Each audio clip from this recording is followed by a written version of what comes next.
Okay, I am having the hardest time trying to get all of my hair into the shot. Is it all in? Do I have edges that are visible?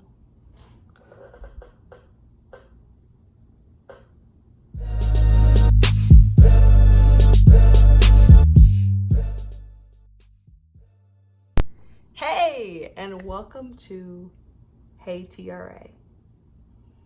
Hey TRA is my new YouTube series, especially made for TRAs just like me. The goal of this series is to create a community where TRAs can help each other navigate race and identity together. I release new episodes every other Wednesday, so be sure to subscribe so you can check them out. Although this series is intended for my fellow TRAs, everybody is welcome. I know TRAs are like unicorns, and so they're incredibly fascinating to all kinds of people. More seriously, this series could definitely help foster children who are of a different race, as well as foster parents and adoptive parents, especially white foster and adoptive parents of TRAs or transracial adoptees. Since this is the first video of my series, I want to take some time to just explain to you what a TRA is. I'm going to be using this term all the time. It's in the name of the channel. It's important that you know what this channel is and what TRAs are. So TRA is actually a term that can be used for lots of different things.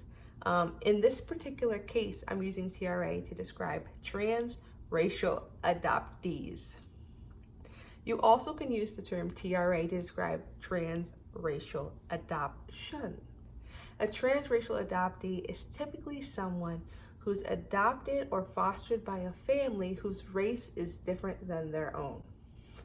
Now, in most cases, and from most of the TRAs that I've met, typically it is a non-white child who is adopted by a white family. However, that is not always the case. That was my case, so I'm going to be specifically speaking to the racial and identity struggles I had in that dynamic of being a person of color adopted by white parents. If you are a person who was adopted, who is white, who was adopted by a family of color, I would love for you to comment and let us know a little bit about your experiences, because I'm always learning, and I'm sure that you have different things to add than what I'm going to be able to contribute from my own experience. My name is Hannah Matthews, and I'm an adult TRA. I know, I look like I'm 15, but I'm actually 27, and I have 2 kids. So I'm actually an adult, a real life adult, not just an adult who just turned 18, but a real life adult. Sorry to my 18-year-old adults, y'all adults too, but I got some experience under my belt. And for my first episode, or my first episode in this particular series, I want to tell my adoption story. Here's what I know. So I'm just gonna be, if I'm keeping it 100, I actually don't know that much about my adoption story. So I'm not gonna add anything I don't know. I'm just gonna tell you what I do know, and then some of like the general experiences that I had as a TRA. So let's get to it. I was born in Kansas City, Missouri, which is better than Kansas City, Kansas. Fight me if you want to. No, just playing. I'm not even really from, I mean, I was born there, but I didn't grow up there. But from what I'm told from my peoples, it is better than Kansas City, Kansas, and you're supposed to fight if anybody says different. So I just follow the rules. So when my birth mother found out that she was pregnant, she planned to give me up for adoption. And she chose my parents, Rick and Mary Lou Jackson, to be my parents and to raise me when she was expecting me. So the plan had always been that I would be their child when she had given birth to me. So yeah, my adoptive parents were chosen by my birth mother, and the rest is history. So because my mother chose them, my adoptive parents came and got me when I was like 3 weeks old. So they're really, all I've ever known. A big part, and this is from what I've been told, is that my birth mother chose my parents because they had already adopted my eldest brother, Tyler, from Seoul, South Korea. So it was a big deal to my birth mother that my parents already had experience raising an adopted child, especially an adopted child of a different race from their own. So that's important, I think, to mention. One thing I often get asked is when did you find out you were adopted? And it's I think I might have noticed something was odd when I realized how different everyone looked from me. But actually, I've always known I was adopted. I can't remember a time where I didn't know. I remember reading a children's book that was I'm adopted. So it was something that I knew from my beginning of time. My parents always talked to me about it. It was part of who I was. So yeah, there was no hiding my adoption from me. I guess they could have come up with some crazy story, but why would they do that to a child? Why? Just period. Don't keep secrets. Secrets are poison. Don't do it. Growing up, being adopted was something that I actually took a lot of pride in. You know, on the first day of school, your teacher's normally tell us your name, tell us how old you are, and tell us an interesting fact about you. And for me, my interesting fact was always, I'm Hannah, I'm 7, and I'm adopted. And it was something that I was extremely proud of. I like sharing. Basically, yeah, I was always proud that I was adopted, as a young girl especially. I didn't know very much about my birth parents. I just knew their names. And I'm actually not sure when exactly I knew their names. I know my mom told me my birth mother's name pretty early on, but I don't think I knew their full names until my secret sleuthing experience. So let's get into some story time. So when I was probably sorry, my computer's rude. When I wrote this down, I said I was probably about 9. We were living in the farmhouse. If you didn't know, I grew up on a farm. So yeah, I'm super, super, super country. But yes, we were living at the farmhouse, and I was probably about 9, and I was, sleuthing and snooping through the basement, and I found a file on my adoption. It was all about me, and I, found my parents' names, both of their full names. I found this picture, which I will insert if I am able to figure out the editing, and if I can't, then we can laugh at the fact that I don't know what I'm doing. But I found this picture of them, and they're holding a baby. And I'm how are they holding me when my parents came and got me at 3 weeks? And so I keep reading through the papers, and I find the name Samantha. So long story short, I find out that I have a half-sister named Samantha from my birth mother. And I was, a little bit angry about it, because I was why would my parents hide this from me? And I told my mom, I said, I found the file, and I found out about Samantha. And my mom was she told me, I hid it from you because I didn't want you to feel hurt or jaded that your birth mother somehow chose Samantha over you. My mom explained to me that when my birth mother had her, she had some health complications, and she felt the need that she needed to keep that baby. And then when I came along, she was still young, she was single, she didn't feel like she could take care of that small baby and me at the tender age of 20-something. And, if I'm being honest, that justification made sense to me. My mom was I just wanted you to understand why I didn't tell you this right away. However, although I was able to totally understand that at 9 and be I get it, I understand why you hid that, but I also was mature enough to understand things are hard. People have to make hard decisions in their lives.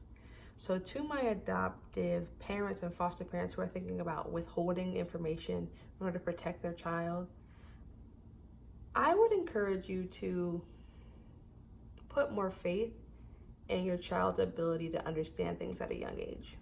I think had my mother chose to withhold that information until I was, let's say, 18, and then decided to tell me, oh, you have a half sister named Samantha, I think I would have taken that as a much larger betrayal and had a lot of like, what else is she not telling me? Why is she hiding things from me? Also, not to mention at 18, I was like in a very volatile stage of kind of struggling with my identity and not necessarily liking my parents, my adoptive parents, that is. So if they would have told me that then, it would have been like the straw to break the camel's back. So just a word of advice, don't hide things from your adopted kids if you can help it.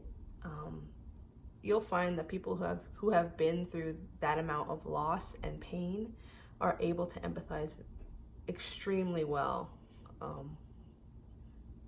with like complex situations. I mean, that's what my intuition tells me. I wanted to say this. One observation I've made is that TRAs are probably some of the most deeply misunderstood people. Because of that misunderstanding, we have a intrinsic desire to make others feel understood. And so I think that we are some of the most understanding people you will come across. So whatever it is you have to tell us, I promise you, 9 times out of 10, we will get it. We will get it. What my adopted mother always told me was that my birth mother wanted the best possible life for me. And that's why she chose adoption. In her circumstances at the time of my adoption, she didn't feel like she could give me the life that she felt that I deserved. And so that was how my adoptive mother always explained my adoption to me. However, I know this is not every TRA's experience. I know this for a fact. Nor will the approach of your birth mother loved you and she wanted you, but she also just wanted the best life for you always work or be effective for your child. My mother was able to tell me those things because they were the truth about who my birth mother was. And I was able to see that and understand that when I met my birth mother. Plug for a future video. But when I met my birth mother, I found out that all those things that my adopted mother had told me about her, about how much she wanted me and how much she wanted the best life for me, all those things were true. Now, I know this is not the experience of every TRA, and I implore adoptive and foster parents to not tell your children this unless you know it is true. Can you imagine how incredibly devastating it would be to be told all of your life that your mother just loved you and just wanted the best life for you, and then to meet her and realize that she wants nothing to do with you? It's just hurtful, even though that's a nice way of like saying something to your child to make them feel okay. If it's not the truth, don't say it is, because it's gonna be devastating if they go and they're like, I'm gonna meet my birth family, they're gonna wanna meet me and they're gonna love me, and they don't. Yeah, don't do that. Only say that if it's the truth. If you're looking for more suggestions of things you could say to your adopted child about why their birth mother put them up for adoption, or why they're in your family, if they are asking you those questions and you're looking for suggestions on what to say, comment below, and we'll try and think of some suggestions as a community of what you could say that would be meaningful but also truthful. So now I want to get into the most frustrating and irritating things and difficult things about being a transracial adoptee. Number 1, you get all of these rude, intrusive, just crazy questions about your family. Like, if you haven't noticed, I'm calling my mom my adoptive mother, but just to not confuse, but she's my mom. I refer to her as my mom, and I refer to my birth mother as my birth mother. And that's not because I don't have any love for my birth mother. We just don't have that kind of relationship. My mom raised me. She's all I've ever known. She's my mom. Now, again, back to the rude, intrusive comments. So what this means is you often get hit with the, "Is that your real mom?" And typically what that's coded in is like, "She doesn't look like you. She can't be your real mom." So people are just like, who had sex with who and how does this work out? And that's just rude. Like, you don't ask people that. Like, if a white family is walking around and the kid doesn't really look like the dad, you're not like, "Were you sleeping around on him?" Like, no, that's just rude. Like, it's none of your business. If you want to ask, like, "Hey, is your child adopted?" That might be okay to ask. I don't know, maybe adopted and foster parents should comment below and say what's a good question to ask. Or you could say like, "Wow, you have such a beautiful family." That would be nice too. I'm trying to think of any other crazy questions, like, or this one, "You're adopted? I'm so sorry." It's like, how do you know it's a bad thing? How do you know it's a bad thing? How are you sorry for something that I am? Like, anyway. Or, "Are your parents dead?" It's like, you would never ask anyone if someone's dead. It's like, just inappropriate. Don't do that.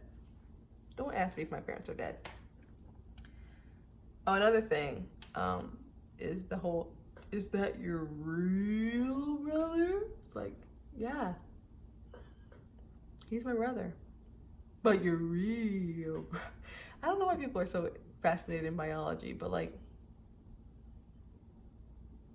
if somebody says yes, leave them alone. Period. The other like most difficult thing about being a TRA for me is because of my racial like ambiguity. People often question the legitimacy. People often question the legitimacy of my racial identity. So all of my life, by my adoptive parents and by my birth mother, I've been told I'm biracial. So half white, half black.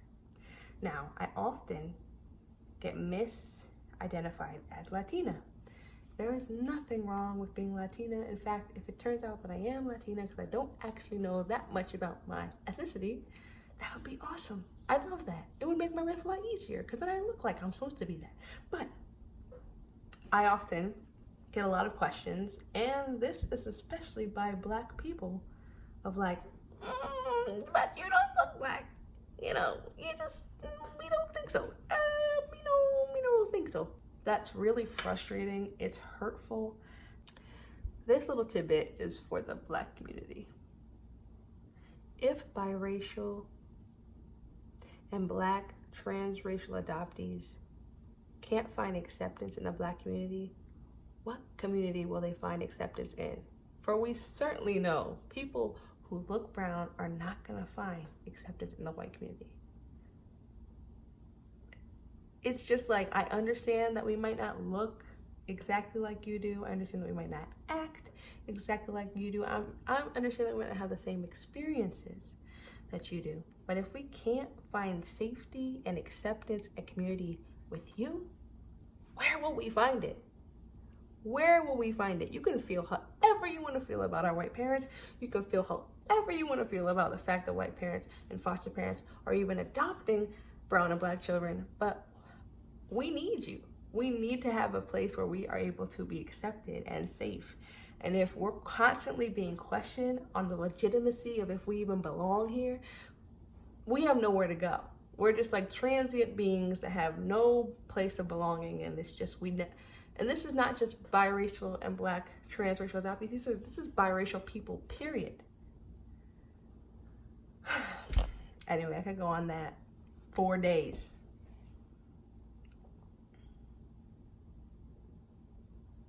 We need you, period. Since I shared some of the more difficult things about being a TRA, I want to end with some of the, I guess, positive things about being a TRA. Number one, you get access to a world typically that you normally would not have access to.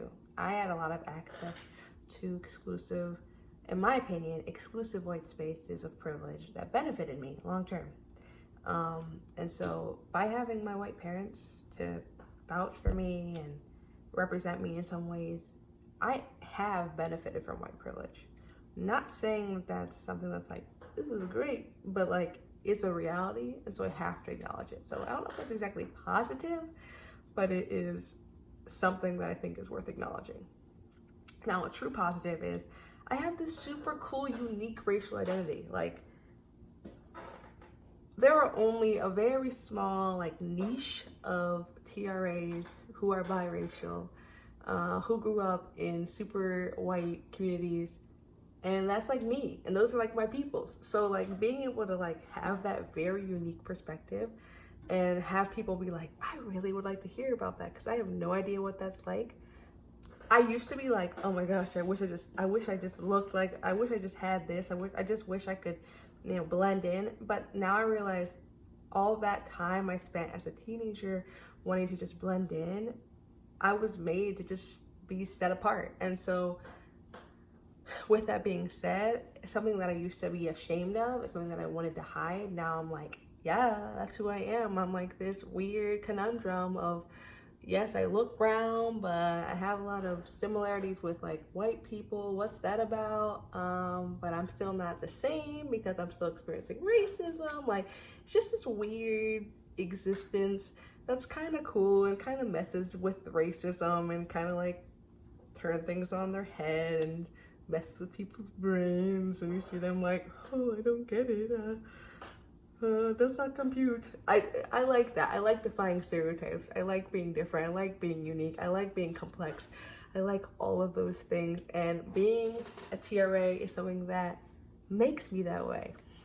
So like if you're a TRA and you're struggling with your identity, please comment below. I want to help you. I've come to a place of acceptance of who I am as a woman, as a Black woman, as a TRA, as a person, and I want to help you do that as well. Also, I want us to help each other. It is not easy, period. Everybody is struggling with their identity. There's always a period of like, who am I? What am I about? What makes me significant and important and special and loved? And I just like am really feeling like encouraged in the fact that we're gonna be able to deal with some of the things together, because oftentimes TRAs feel so alone, and you don't have to. We're out there, like, we're here, I'm you, I get it, like, that's awesome. So that's that. We did it. We talked about it. I know it wasn't much. I don't know that much. I'm sorry. But guess what? There's gonna be more videos next Wednesday. I lied. 2 Wednesdays from now, there's gonna be a new video, and you're gonna be able to see more of my face. Hopefully it's okay. You're gonna see more of my face, and I'm gonna tell you about more stuff about my life. Yeah. So that was my adoption story. Again, I don't know that much about the circumstances of my adoption. I would really love to get a video interviewing my birth mother to get her perspective. But until then, that's what I know. That's my birth and adoption story. And I'd love for you to like, comment, share, and if you haven't already subscribe, because I really want to continue to have these conversations, continue to share my experiences as a TRA. This is just a very small snippet of a very long journey in racial identity, and I am so excited to explore it on Hey TRA.